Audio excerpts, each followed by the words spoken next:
Assalamu alaikum everybody, it's me again Mariam, and I'm here as part of the Ramadan Storyteller series to share with you another tale tonight. Now today was the 14th of Ramadan, so we'll take it down from our calendar like so, and we'll place it down here.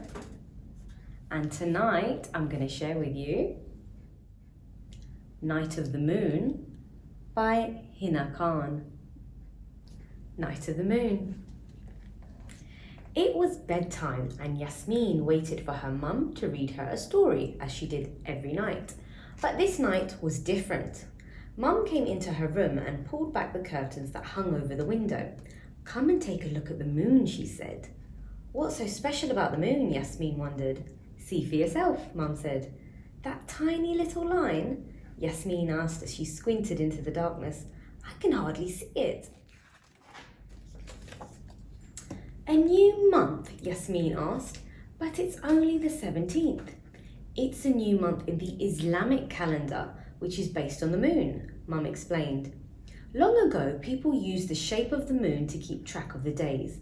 They'd watch the moon grow bigger till it was full, then smaller till it disappeared. When the moon reappeared, a new month would begin." "Like tonight," Yasmin said. "Exactly. And do you know what month is starting tonight?" Mum asked. "The month of Ramadan," Yasmin answered. Yasmin had been looking forward to Ramadan. It was a time filled with delicious foods, new clothes, lots of parties, and her favourite thing ever, presents. At school the next day, Yasmin was proud when her class had a discussion about Ramadan. Her teacher, Mr. Sanchez, told the class, "During the month of Ramadan, many Muslim people fast each day. Does anyone know what that means?" Yasmin did. "It means you don't eat or drink anything all day long," she shared. "You wake up before sunrise to eat, and then you don't have anything else until the sun goes down." Everyone had lots of questions about fasting. They especially wanted to know if kids had to do it. "Little kids don't fast," Yasmin said, "but maybe I'll try for a day next year." Yasmin imagined a day without lunch or snacks or even a drink of water.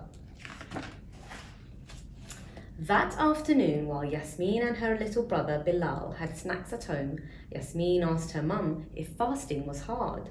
"It can be hard sometimes, but I don't mind," Mum answered. "Fasting helps me remember to be grateful for the food I have and to be more patient." As the sun slowly started to go down in the sky, Yasmin helped Mum pile a plate high with fresh dates and prepare a pitcher of milk. These were the traditional foods to eat after the fast. Finally, sunset came and Dad passed around the dates and said a little prayer. Everyone bit into the sweet, chewy fruits together, and the first fast of Ramadan was over. Then it was time for a special dinner with everyone's favourite foods. That weekend, Yasmin's family went to her cousin Hamza's house for the first of many Ramadan parties. Her aunt and uncle served a big dinner of beef kebabs, grilled vegetables, and fresh bread. Then there were tons of desserts, everything from chocolate fudge cake to rice pudding. After dinner, Yasmin peeked out the window at the moon. It looked like it was stuffed with good food too, since it was now a thick crescent. The next week, Mum and Dad spent hours in the kitchen cooking up huge pots of food to bring to the mosque. Yasmin and Bilal made cupcakes too.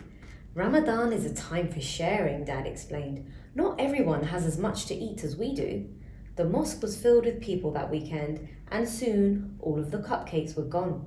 As Yasmin walked outside after evening prayers, she felt good about helping others. She looked up at the moon, which was half full now, like a half-eaten cupcake.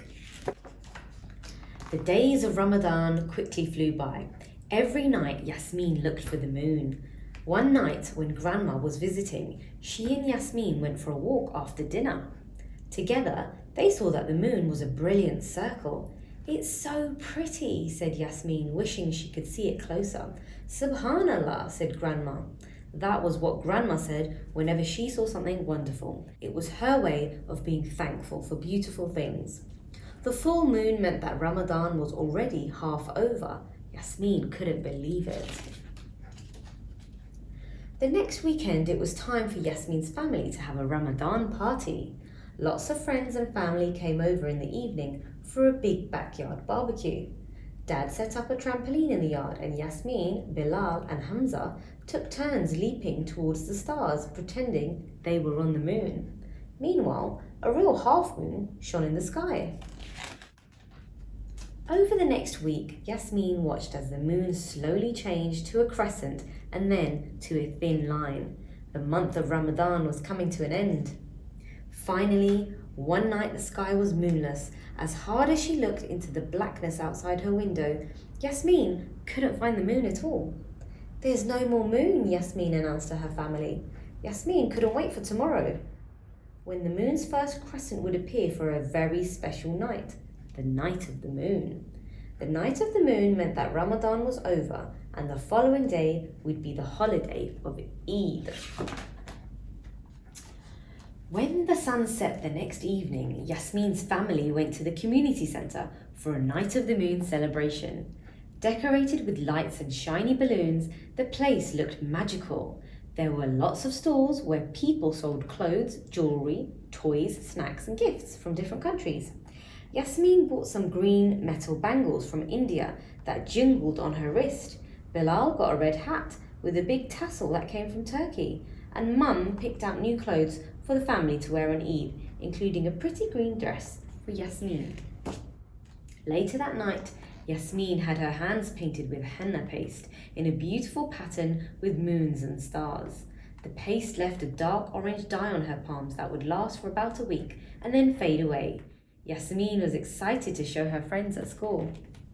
When the family got home that night, Yasmin caught a glimpse of the moon's first crescent. So thin it was, like a faint line of chalk in the sky. The next morning, Yasmin woke up to the sound of Bilal shouting, "Eid Mubarak!" This was the traditional greeting of Eid, a very happy day for Muslims all over the world. After a big breakfast together, Yasmin and her family dressed up in their new clothes and went to the mosque for Eid prayers. Everyone gathered on the lawn to wish each other a happy holiday and exchange the 3 hugs of Eid. Then Yasmin's family visited friends and relatives for the rest of the day. Everywhere they went, Yasmin and Bilal received little gifts of money called Eidi. For Yasmin, though, the best part of the holiday, better than the henna, the new dress, and all the Eidi money she collected, was the surprise she got at bedtime. Mum and Dad called her into the family room and handed her a big box wrapped in shiny silver paper. "It's an Eid present, Yasmin," Mum said, smiling, "to help you watch for Ramadan to come again next year." Yasmin tore the paper off the box. It was a huge telescope. She stayed up late with Dad, putting it together and setting it up in her bedroom. Then she took a look at the sky from the window, and this is what she saw. "Subhanallah," Yasmin whispered as she looked at the wonderful moon. She couldn't wait for Ramadan next year. The end. So I really like this book because of the bright colours and the very distinct, unique illustrations. They're so pretty.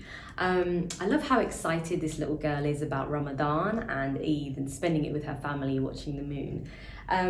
This book is done by Chronicle Books. So if you'd like a copy, you can go to chroniclekids.com or you can find this book in most major bookstores.